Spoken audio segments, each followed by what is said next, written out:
कालपासून ठाण्यात अवकाळी पावसाचा जोर वाढला असून या पावसामुळे ठाणे शहरात अनेक ठिकाणी वृक्ष उन्मळून पडण्याच्या घटना घडत आहेत।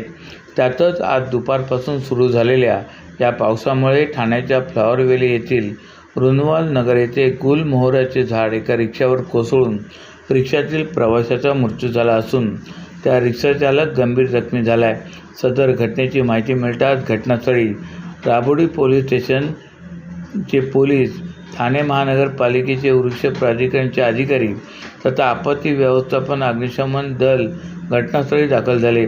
वृक्ष उन्मळून पडल्यामुळे सदर मार्गावर वाहतूक कोंडी झाली होती। या घटनेमध्ये तौफिक सौदागर हा राबोडी परिसरात राहणारा प्रवासी गंभीर जखमी झाला होता। त्याला ठाण्याच्या जिल्हा शासकीय रुग्णालयात दाखल करण्यात आले होते, मात्र डॉक्टरांनी त्याला मृत घोषित केले। तर रिक्षाचालक शब्बीर याला खाजगी रुग्णालयात दाखल करण्यात आले आहे, अशी माहिती ठाणे महानगरपालिकेच्या आपत्ती व्यवस्थापन विभागाने दिली।